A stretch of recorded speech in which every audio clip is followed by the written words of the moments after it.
बहुत बड़ी खबर अब सामने आ रही है। आतंकी उमर जो i20 कार चला रहा था, उसका एक और वीडियो अब सामने आया। ये बताया जा रहा है कि ब्लास्ट से पहले का वीडियो है। हालांकि एनडीटीवी वायरल वीडियो की पुष्टि नहीं करता है। वीडियो में आत्मघाती हमले की उमर ने की थी पैरवी। उमर ने फिदायीन हमले की बात कही थी। 10-11 हमले से पहले उमर का बयान। वीडियो में मरने की बात कर रहा है उमर। आइए सुन लेते हैं इस वायरल वीडियो में उमर क्या कह रहा है। One of the very misunderstood concept is concept of what has been labeled as suicide bombing. It is martyrdom operations, and it is being known in Islam. There are multiple contraindications, but there are multiple arguments that have been brought against it. Martyrdom operations. When a person presumes that he is going for sure die at a particular place at a particular time, he goes against the presumption that a particular is going to die in a particular situation. It's not, we don't have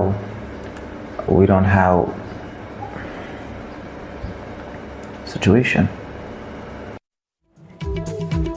और इसी मुद्दे पर चर्चा करने के लिए हमारे सहयोगी भी जुड़ रहे हैं और एक पैनल है खास मेहमानों का, वो भी हमारे साथ अब जुड़ चुका है। चंदन भारद्वाज मेरे सहयोगी ओखला से लाइव है इस वक्त, रवीश रंजन शुक्ला पटियाला हाउस कोर्ट से लाइव हैं, साथ ही तमाम मेहमान आप देख सकते हैं अपने टेलीविजन स्क्रीन पर, वो लगातार जुड़ रहे हैं। लेकिन उससे पहले एक बड़ी खबर आ रही है, उस पर नजर डालते हैं। श्रीनगर से गिरफ्तार जसीर की नई तस्वीर अब सामने आई है। जसीर को श्रीनगर से गिरफ्तार किया गया था और ये तस्वीर है, ये नई तस्वीर है जिसकी गिरफ्तारी श्रीनगर से हुई थी, उसकी ये तस्वीर आप लोगों के सामने है। और ये सभी मुद्दों पर चर्चा करने के लिए हमारे साथ पैनलिस्ट जुड़ रहे हैं। प्रदीप दत्ता हमारे सहयोगी श्रीनगर से भी लाइव होंगे, मेजर जनरल के सिन्हा, रक्षा विशेषज्ञ यशोवर्धन आजाद, पूर्व special director IB, lieutenant colonel retired justice Sodhi, रक्षा विशेषज्ञ डॉक्टर दीपक राहेजा, मनोचिकित्सक। आप सभी लोगों का एनडीटीवी में स्वागत है। चंदन और रवीश, अगर मैं आपसे शुरू करूं, चंदन, लगातार धरपकड़ तेज है, ओखला इलाके में आप हैं, आज सुबह से वहां क्या क्या एक्टिविटीज आपने देखी हैं?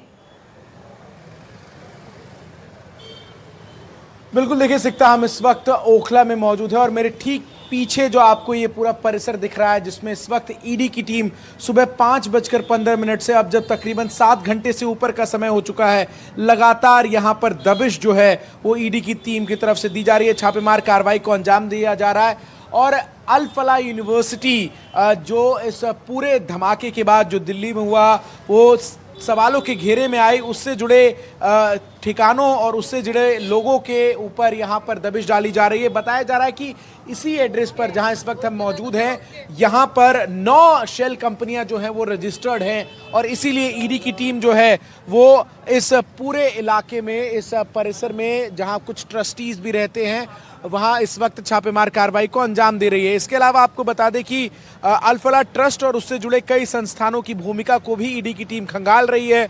ग्रुप में वित्तीय और प्रशासन संभालने वाले अहम लोगों तक भी जांच एजेंसी पहुंच चुकी है।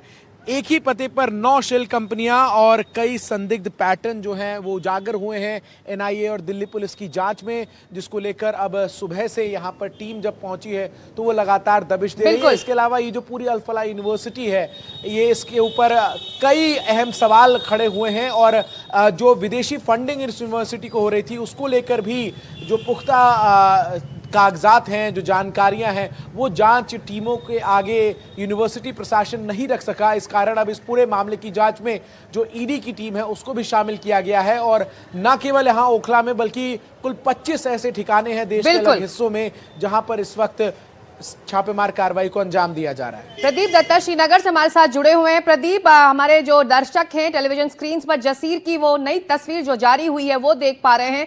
जसीर की पृष्ठभूमि के बारे में बताइए। देखिए, इस समय मैं जसीर के घर के बाहर खड़ा हूं और जिस तरीके से एनआईए ने इन्वेस्टिगेशन की है और एनआईए ने इन्वेस्टिगेशन में पाया है कि किस तरीके से वो ड्रोन को वेपनाइज कर रहे थे, उसके अंदर विस्फोटक डालकर ज़्यादा से ज़्यादा कैजुअलिटी करने का उनका प्लान था। यही नहीं बल्कि वो मिसाइल की भी तैयारी बनाने की तैयारी कर रहे थे।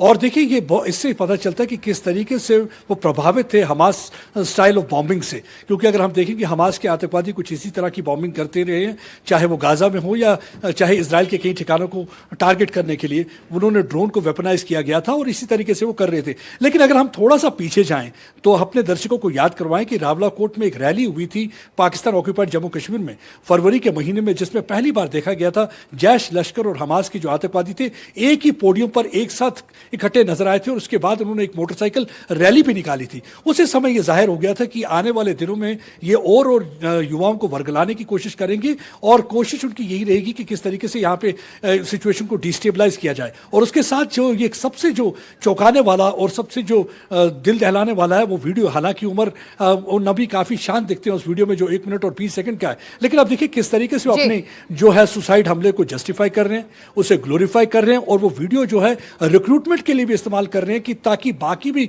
कई युवाओं को अपने साथ वो जोड़ सकें।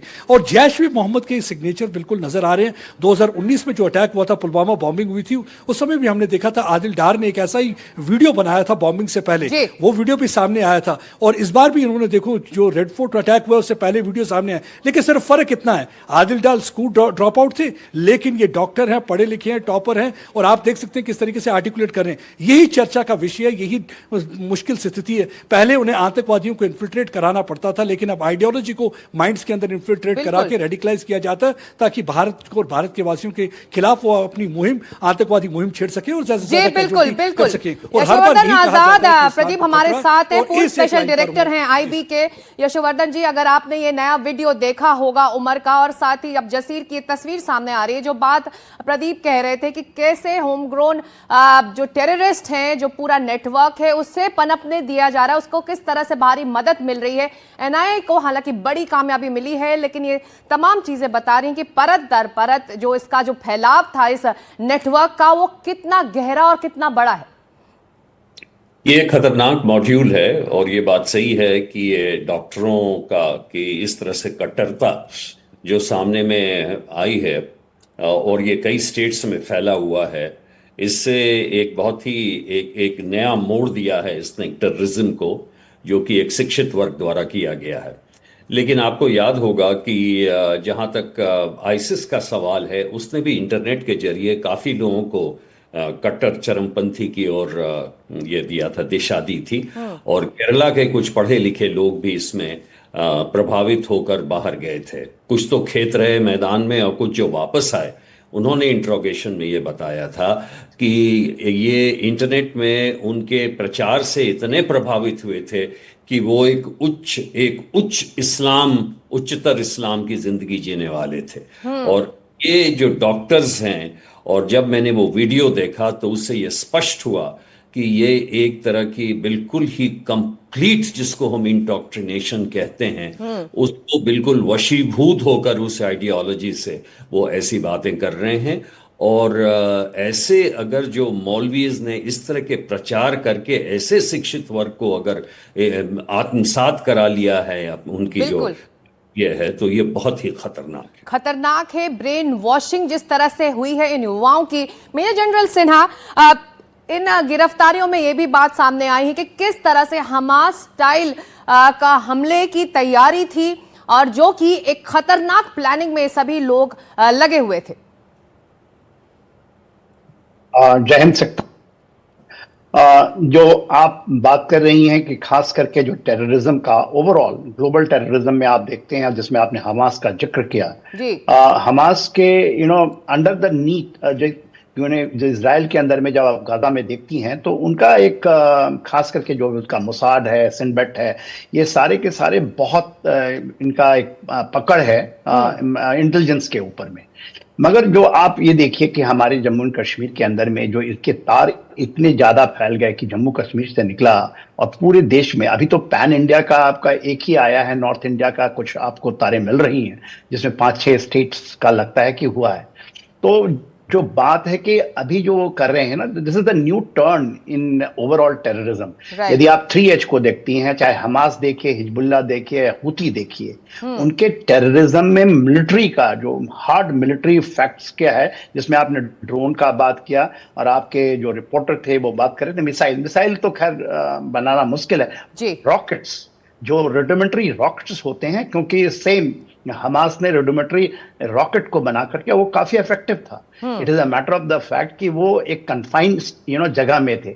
यदि गाजा तो टोटल यदि देखें 41/12 किलोमीटर का है, एक कन्फाइंड स्टेट में, जिसको आपने कंटेन करके उसके बाद देखिए 1 साल से भी ज्यादा का समय लग चुका है, मगर उसकी कंटेनमेंट नहीं हुई है। Right. मगर भारत के ऐसे देश में जहां पर ये चीजें बहुत तेजी से फैल रही हैं, हाँ। इसको केवल ये नहीं करना कि आपने निकाला है, जो आप वीडियो की अभी आप बात करें, जी। जो देखें, जो डॉक्टर उमर नबी की आ रहे हैं, ही जस्टिफाइंग कि suicide bombing and martyrdom operations, और कहीं ना कहीं कंफ्यूजन है अभी भी उनके मन में। मैंने इस वीडियो को जब बहुत डीपली आप देखेंगे, Right. तो he is also not convinced, but he is trying to justify.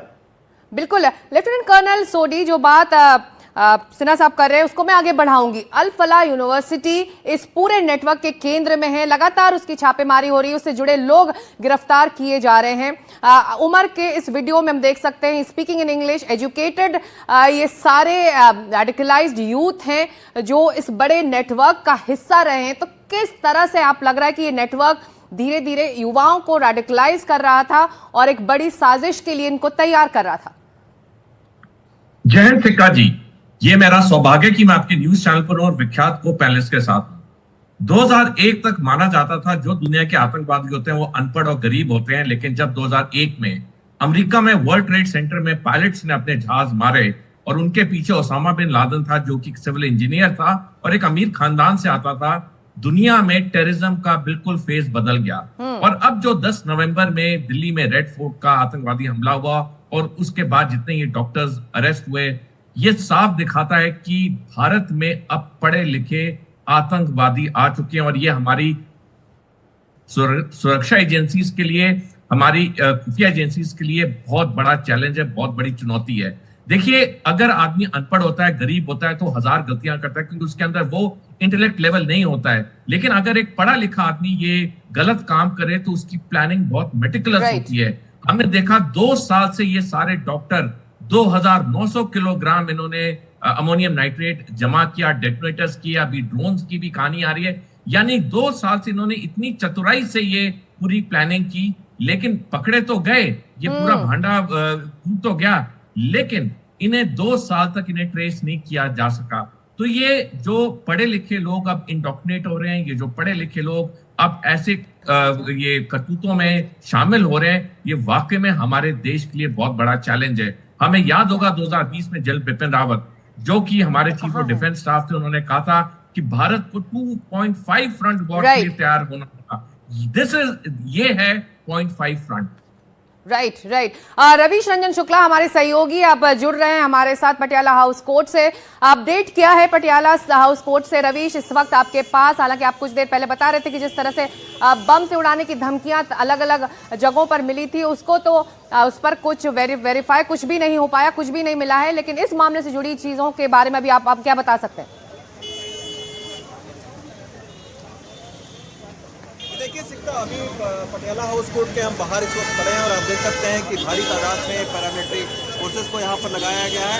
आज सुबह जो है वो 4 डिस्ट्रिक्ट के जजेस के पास में एक मेल आया था जिसमें बम से उड़ाने की धमकी दी गई थी और उसके बाद में सैनिटाइजेशन का काम है वो चल रहा है। और बाहर आप देख सकते हैं कि बहुत भारी पुलिस फोर्स है, क्योंकि यहाँ पर जो श्रीनगर में उमर का जो खास सहयोगी है दानिश, उसको श्रीनगर से चिली जी, हम लौटेंगे आपके पास। इस वक्त एक बड़ी खबर आ रही है, अल फलाह ग्रुप के ठिकानों पर रेड जारी। अल फलाह ग्रुप पर करीब 8 घंटे से छापेमारी चल रही है। दिल्ली एनसीआर में सुबह 5:15 बजे से ये ईडी की छापेमारी शुरू हुई थी। फंडिंग में गड़बड़ी को लेकर ये तमाम कार्रवाई हो रही है। शेल कंपनियों की जांच कर रही है ईडी। एक ही पते पर 9 शेल कंपनियां दर्ज हैं। कई संदिग्ध पैटर्न का भी खुलासा हुआ है। तो इसी को फॉलो कर रहे हैं हमारे सहयोगी चंदन भारद्वाज। चलते हैं चंदन के पास। चंदन, ईडी की ये छापेमारी 5:15 बजे से आज सुबह से ही जारी है। शेल कंपनियां, इर्रेगुलर फंड्स और जिस तरह से उन फंडिंग का पैटर्न रहा है, ये सब शक के और जांच के दायरे में है अब। बिल्कुल सिकता, और जिस तरीके से दिल्ली में हमला हुआ, धमाका हुआ, उसके बाद से अल-फलाह यूनिवर्सिटी जो है वो लगातार शक के घेरे में रही। मैं इस वक्त ओखला में मौजूद हूं और मेरे ठीक पीछे ये जो परिसर आपको नजर आ रहा है, और इस परिसर के अंदर आपको तमाम सुरक्षाकर्मी, पुलिस के जवान जो हैं वो तैनात नजर आ रहे हैं, क्योंकि अंदर यहीं पर ईडी की टीम जो है वो सुबह 5:15 से अब जब तकरीबन 7 घंटे से ऊपर का समय हो चुका है, तो लगातार यहाँ पर छापेमारी की जा रही है। और न केवल इस ओखला में बल्कि कुल 25 ठिकाने हैं देश के अलग अलग हिस्सों में। बताया ये गया है कि कुल 9 शेल कंपनियां हैं ऐसी जो कि इस ऑफिस के ठिकाने पर यहां पर रजिस्टर्ड थी। उनकी जांच, इसके अलावा जो विदेशी फंडिंग मिली है इस यूनिवर्सिटी को, साल में एक बार जो फंड रेजर कराया जाता था, उस फंड रेजर के बारे में भी जब एनआईए की टीम जांच करती हुई आगे बढ़ रही थी इस पूरे मामले की, तो कुछ प्रिसाइज डिटेल जो यूनिवर्सिटी प्रशासन के लोग हैं वो नहीं दे पाए।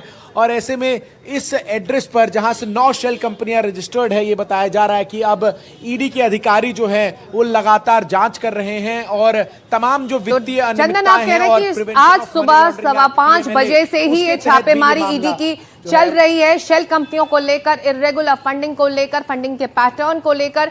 डॉक्टर रहेजा, जो हमारे पैनलिस्ट कह रहे थे, चाहे लेफ्टिनेंट कर्नल सोडी हो या फिर यशवर्धन आजाद, कह रहे हैं कि जिस तरह से इस एजुकेटेड यूथ को रेडिकलाइज किया गया और इसका जो वीडियो उमर का जो सामने है बताता है कि कितने कट्टर हो चुके हैं, ये ब्रेन वॉश्ड हैं, रेडिकलाइज्ड हैं, और बड़ा चैलेंज सुरक्षा एजेंसियों के लिए, जांच एजेंसियों के लिए है। अब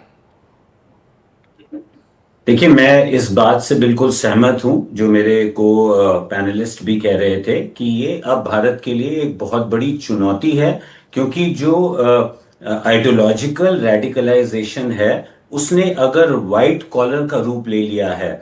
और यहाँ बहुत बड़ी चिंता ये आती है कि अगर एक पढ़ा लिखा व्यक्ति है, और यहाँ हम मामूमन एक डॉक्टर की बात कर रहे हैं, तो उसके लिए अपने लिए एक सामाजिक कवर बनाना बहुत आसान हो जाता है, उसके लिए चीजों को मोबिलाइज करना बहुत आसान हो जाता है। लोग अक्सर एक डॉक्टर को, एक प्रोफेशनल को, एक वाइट कॉलर प्रोफेशनल को शक की निगाह से नहीं देखते हैं, तो एक ऑटोमेटिकली एक तरह की आपको सोशल इम्यूनिटी से मिल जाती है, आप शक के दायरे में यूजुअली नहीं आते हैं। तो ये एक बहुत बड़ा चिंता का विषय होगा, बिकॉज जिस कामनेस से वो इस वीडियो में बोल रहा है वो दिखाता है कि ये कोई इम्प्रॉम्प्टू या कोई इम्पल्सिव एक्ट नहीं है। रेडिकलाइजेशन का एक लंबा दौर चला है, एक लंबी ट्रेनिंग चली है, और इसके पीछे कितने लोग होंगे, कितने और लोगों का इंडोक्ट्रिनेशन हो रहा होगा, ये एक बहुत गहराई से इन्वेस्टिगेशन, और यही चुनौती भी है जांच एजेंसियों के लिए। डॉक्टर रहेजा, इस बीच हरियाणा के डीजीपी भी अल-फलाह पहुंच चुके हैं। ओपी सिंह भी छापों के दौरान मौजूद हैं। अल-फलाह यूनिवर्सिटी में इस वक्त छापे जारी हैं, तो ये बड़ी खबर आ रही है। हरियाणा के DGP OP Singh Al Falah university पहुंचे हुए हैं। छापों के दौरान वो वहीं मौजूद हैं। यूनिवर्सिटी में छापे इस वक्त जारी है। तस्वीरें आप देख रहे हैं अल-फलाह यूनिवर्सिटी की, जहां पर छापेमारी जारी है।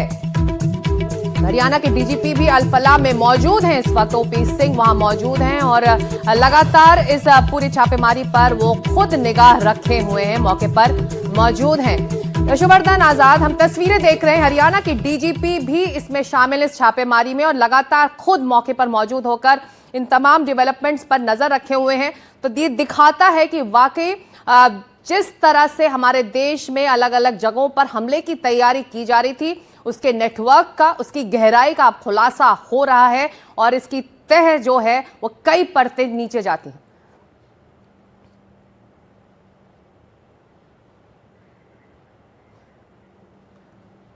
आजाद साहब, अनम्यूट कर लीजिए, शायद आप म्यूट पर हैं।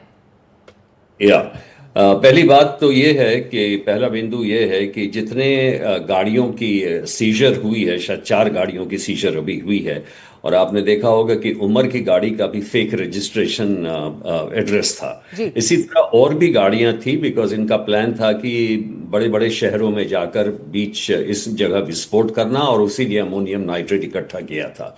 दूसरी बिंदु जो बहुत ही महत्वपूर्ण है, जो कर्नल सोडी ने भी कहा कि देखिए 2.5 साल से ये मॉड्यूल बन रहा था अल-फलाह इस पे, और 2 कमरे में 13 नंबर और 20 नंबर में कई बार ये गाड़ियां गई, नू से अमोनियम नाइट्रेट लाकर आई, वहां पे मीटिंग होती थी, लेकिन किसी ने भी कोई भी रिपोर्ट किसी भी तरह की किसी को नहीं की। कुछ तो शायद डर से नहीं किया, कुछ लोग शायद इसमें शामिल थे और कुछ लोग बिल्कुल ही इससे अनभिज्ञ थे। और अल फलाह यूनिवर्सिटी को यूनिवर्सिटी ग्रांट कमीशन ने भी नोटिस दिया और इस प्रकार यहाँ पे कौन सी और कैसी गतिविधियां थी जिसके बाद जो इतनी चुप्पी के साथ चल रही थी। इसीलिए मुझे खुशी है कि इसमें अच्छी तरह से इसे खंगाला गया है, वहाँ के जितने भी डॉक्टर्स हैं उनसे बयान लिया जा रहा है और ईडी के भी छापे पड़े हैं ताकि ये पता लगे कि फाइनेंशियल सोर्स क्या है। 26 लाख रुपए की इन्होंने सब्सक्रिप्शन करके खुद ही इकट्ठा किया था। करीब 2900 केजी का जो प्राइस करीब 12 लाख के पास आता है। तो इसलिए ये बहुत ही ज़रूरी है कि पता लगाया जाए कि वो सोर्स ऑफ मनी क्या है और इसलिए ये ईडी की कार्रवाई बिल्कुल ही जस्टिफाइड। बिल्कुल। और आज सुबह 5:15 बजे से ईडी की कार्रवाई अलग अलग ठिकानों पर जारी है कि आखिर सोर्स ऑफ फंडिंग और जो इरेगुलर पैटर्न रहा है फंडिंग का वो उसकी वजह क्या है। उमर के वीडियो की अब जांच शुरू हो चुकी है। जांच एजेंसियों ने शुरू की है वीडियो की जांच। मुजम्मिल शाहीन की गिरफ्तारी से पहले का ये वीडियो बताया जा रहा है। उमर ने ये वीडियो यूनिवर्सिटी कैंपस में ही बनाया था, ये संभावनाएं ऐसी लग रही हैं। अब इसकी जांच चल रही है कि आखिर उमर ने ये वीडियो कहां रिकॉर्ड किया था। तो आज सुबह से ये वीडियो वायरल है। उमर के वीडियो की जांच अब एजेंसियां शुरू कर चुकी हैं। मुजम्मिल शाहीन की गिरफ्तारी से पहले का वीडियो बताया जा रहा है। हालांकि इसकी जांच इस वक्त की जा रही है। इस वायरल वीडियो के पीछे की कहानी क्या है, ये वीडियो वायरल हो चुका है और इसकी संभावनाएं लग रही है। इसकी जांच भी अब चल रही है कि ये उसी यूनिवर्सिटी में रिकॉर्ड किया गया होगा।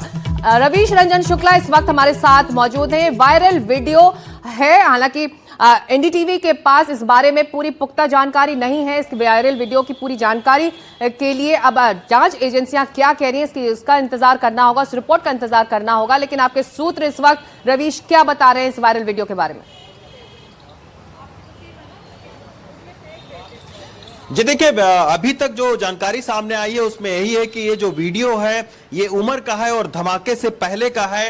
ये भी सूत्रों के हवाले से कहा जा रहा है कि ये कॉलेज यूनिवर्सिटी के कैंपस का है। यही वजह है कि आप देखिए कि 6 नवंबर के बाद से लगातार अल फलाह यूनिवर्सिटी के कैंपस में मल्टीपल जांच एजेंसियां एनआईए समेत पहुंच रही हैं। आज भी जैसा कि आपने देखा कि ईडी पहुंची हुई है। अल फलाह के 50 से ज्यादा लोग एजेंसियों के राडार पर हैं और कहा यह जा रहा है कि जब सबसे पहले बार सहारनपुर में आदिल की गिरफ्तारी हुई उसके बाद में व्हाइट कॉलर टेरर मॉड्यूल का पता चला और आज सबसे अहम जो श्रीनगर में जो कि उमर का सबसे खास आदमी था और जो हमास की तर्ज पर हमला करना चाह रहा था देश के तमाम सारे इलाकों में, दानिश, उसकी आज पटियाला हाउस कोर्ट में पेशी होनी है। और आप देख सकते हैं कि पटियाला हाउस कोर्ट में किस तरीके की इस वक्त सुरक्षा है। इसी से आप अंदाजा लगा सकते हैं कि किस तरीके का ये हाई प्रोफाइल जो आतंकी है वो है। और इससे कई सारे अहम खुलासे इसलिए भी हो सकते हैं क्योंकि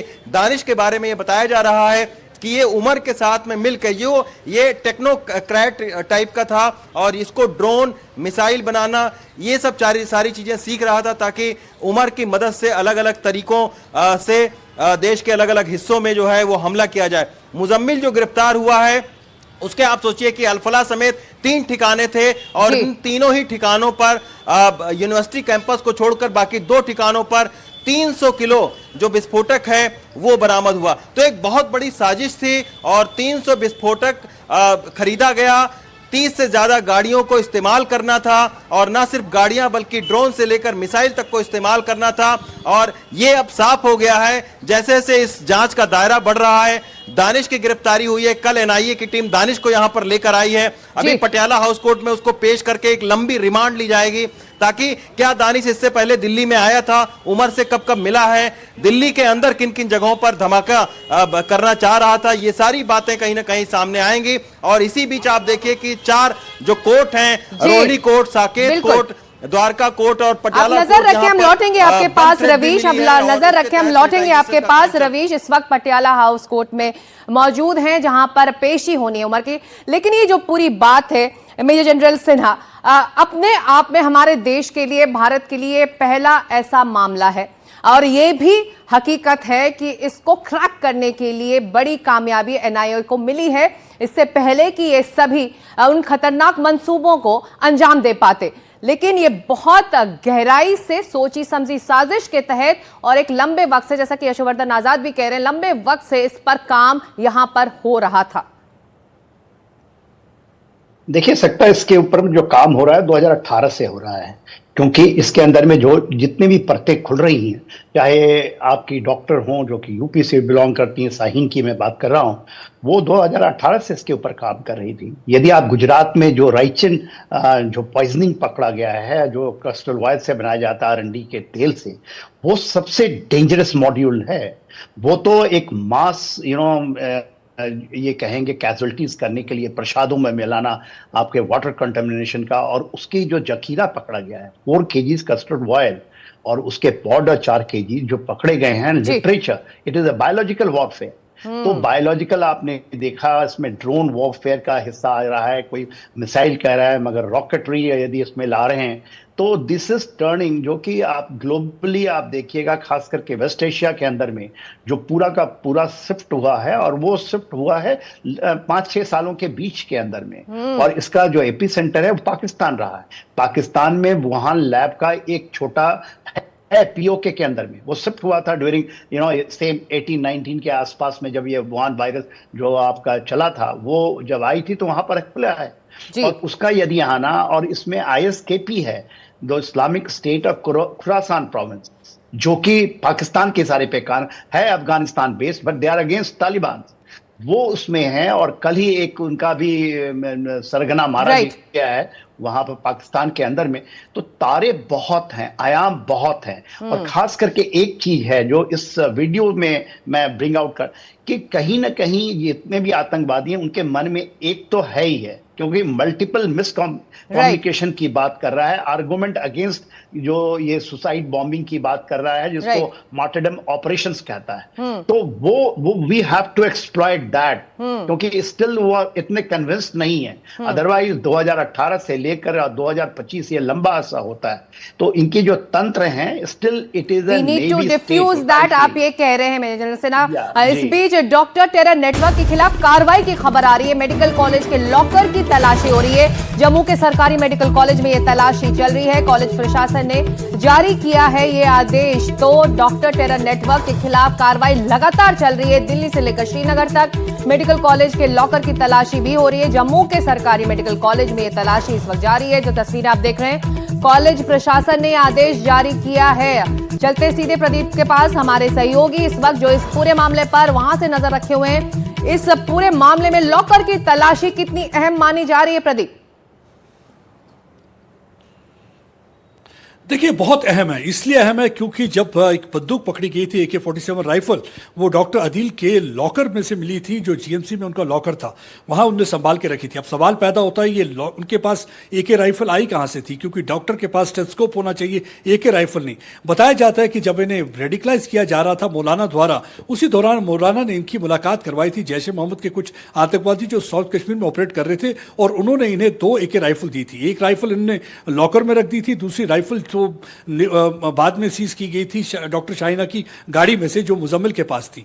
और ये जो इस समय जीएमसी में इस समय जो तलाशी चल रही है, उनको लगता है कि ये शिकंजा कसा जा रहा है उन एलिमेंट्स के अगेंस्ट जो मिसयूज कर रहे हैं लॉकर का। वो चाहते हैं कि कोई भी मिसयूज ना हो, इसकी वजह से उन्होंने पहले नोटिफिकेशन निकाला था। नोटिफिकेशन में कहा था कि लॉकर जब भी किसी को अलॉट किया जाएगा, उस शख्स का नाम उस लॉकर के बाहर हो, क्योंकि कई बार ऐसा होता है कि लॉकर तो अलॉट किसी को होता है, लेकिन इस्तेमाल कोई और कर रहा होता है, नाम किसी का होता नहीं।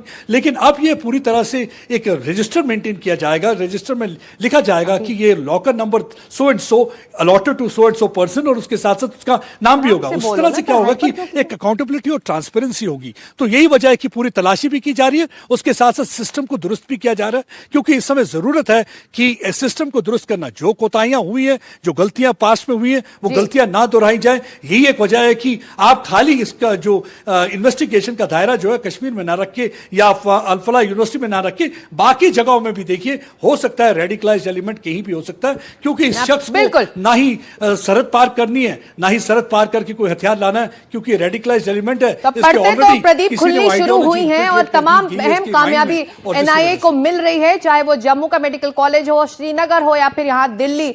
लगातार धरपकड़ ईडी की और एनआईए की तेज हो रही है। चंदन, रवीश और प्रदीप, आप नजर रखें, हम लौटेंगे आपके पास। और बहुत बहुत शुक्रिया मेजर जनरल सिन्हा, यशोवर्धन आजाद, लेफ्टिनेंट कर्नल सोडी और डॉक्टर रहेजा इस चर्चा में शामिल होने के लिए बहुत बहुत शुक्रिया। तो इस बड़ी खबर पर लगातार हम नजर रखे हुए हैं और आतंकी उमर के बॉडी लैंग्वेज पर अब हम नजर डाल लेते हैं कि किस तरह से इस वीडियो बनाते वक्त उसकी बॉडी लैंग्वेज कैसी थी। नजरें झुकी हुई थी, नीचे देखते हुए वो तमाम वीडियो वो जारी कर रहा था। अब रुक रुक कर कैमरे की तरफ वो देख रहा था। ज्यादातर मौकों पर उसकी आंखें नीचे झुकी हुई थीं। नीचे देखते हुए ही वो ये वीडियो और अपना बयान दे रहा था, कैमरे की तरफ वो देख नहीं रहा था। आमतौर पर अमूमन जब आप कोई वीडियो रिकॉर्ड करते हैं तो आप कैमरे की तरफ देखकर आंखों में आंखें मिलाकर अपना बयान, अपना वीडियो बनाते हैं, लेकिन उमर की इस वीडियो में देखिए वो कैमरे की तरफ देख नहीं रहा, हालांकि कह सकते हैं कि वो अवॉइड ही कर रहा है।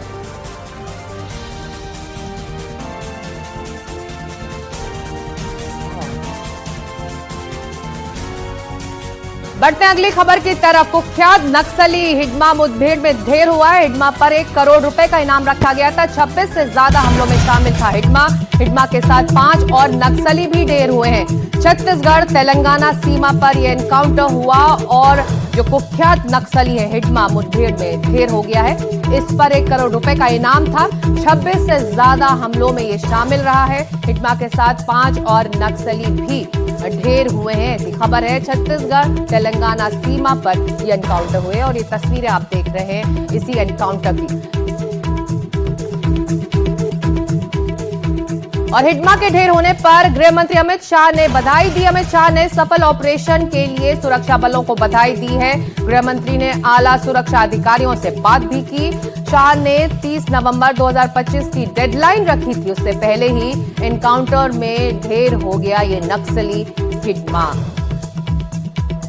अखिलेश शर्मा हमारे सहयोगी अब हमारे साथ जुड़ रहे हैं, चलते सीधे अखिलेश के पास।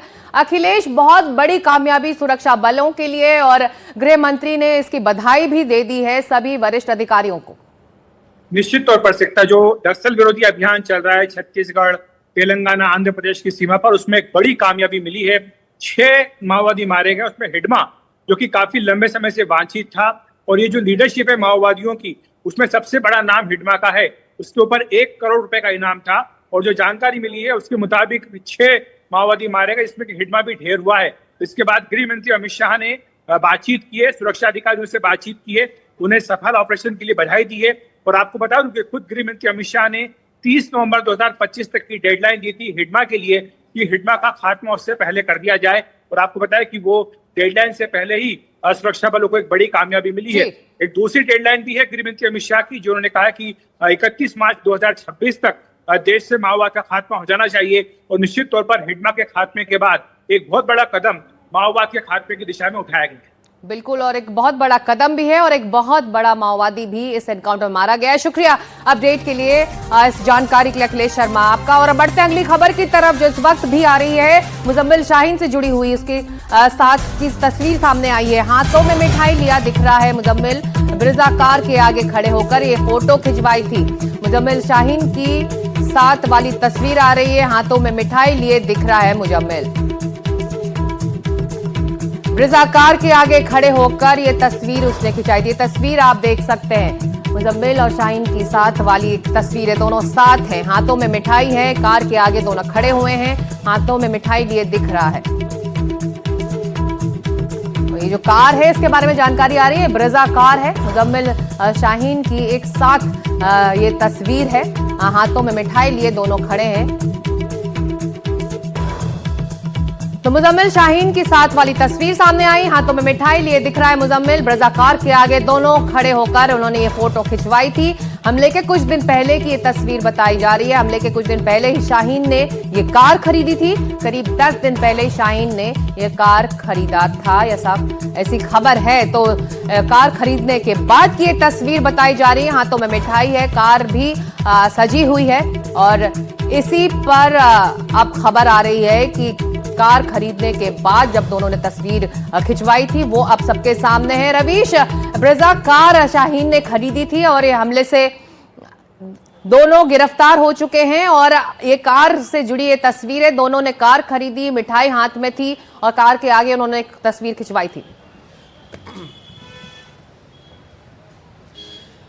जी बिल्कुल सिकता, और इस पूरे षड्यंत्र में अभी तक 3 कारों की भूमिका सामने आई है। एक कार तो आपने देखा कि किस तरीके से लाल किले में उमर ने उड़ा लिया था। दूसरी कार एक इको स्पोर्ट्स खरीदी गई लाल कलर की, जो कि छिंदवाड़ा गांव में बरामद हुई। और तीसरी ये जो ब्रीजा गाड़ी है ये शाहिदा शाहीन की बताई गई और ये इस कार की भी जो कैंपस है, अल्फला कैंपस है, उसके अंदर ये खड़ी मिली और इसकी पूरी जांच जो है वो गाड़ी की हुई थी। तो निश्चित तौर पर ये कहीं ना कहीं शाहिदा शाहीन, मुजम्मिल, उमर, ये तीनों और आदिल, ये तीनों 4 लोग जो है वो एक बड़ी कॉन्स्पिरेसी का हिस्सा थे। यही वजह है कि जब I-20 जो है वो गाड़ी से उमर फरार हुआ तो उसके बाद में फिर अलर्ट दिया गया कि 2 और गाड़ियां शामिल हैं। तो ये उसी गाड़ी के खरीदने की ये तस्वीर जो है वो शाहिदा शाहीन के साथ में मुजम्मिल की दिखी है। और अभी जैसा कि आप बता रहे हैं सारी और बातें पता चल रही हैं। बिल्कुल, आप जो बता रहे हैं कि इसके हाथों में मिठाई है और हमले से 10 दिन पहले ये कार खरीदी गई थी। दोनों की भूमिका को लेकर तमाम सवाल थे, दोनों गिरफ्तार हो चुके हैं। इस वक्त अभी अदालत में आप मौजूद हैं, किस किस की पेशी आज?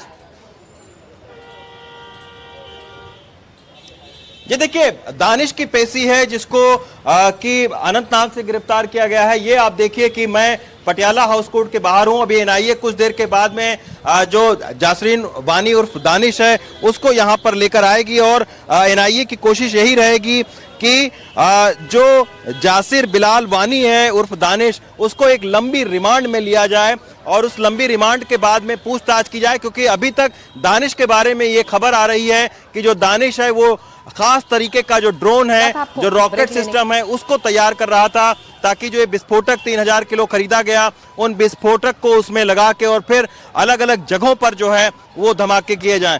तो अभी फिलहाल जो है वो कुछ देर के बाद में दानिश को एनआईए यहां पर लेकर आएगी, क्योंकि कल ही श्रीनगर से एनआईए की टीम दानिश को जहाज के जरिए यहां पर लेकर आई है। और अब दानिश के बारे में यह भी पता लगाया जाएगा कि क्या ये दिल्ली पहले आ चुका है, उमर के साथ में इसका किस तरीके का क्लोज लिंक था, क्या दिल्ली के अलग अलग जगहों पर वो गया आप था। नजर रखिए इस अदालती कार्रवाई पर, पेशी होनी है दानिश की, जैसा कि रवीश बता रहे हैं। हम लौटेंगे रवीश के पास, लेकिन आपकी टेलीविजन स्क्रीन पर वो तस्वीर है जिसमें मुजम्मिल और शाहीन ब्रिजा कार खरीदने के बाद तस्वीर खिंचवा रहे थे। हाथों में मिठाई का डब्बा था, पीछे कार सजी हुई थी। बताया जा रहा है कि ये कार शाहीन ने हमले से 10 दिन पहले ही खरीदी थी। दिल्ली हमला मामले में ये दोनों अब गिरफ्तार हो चुके हैं।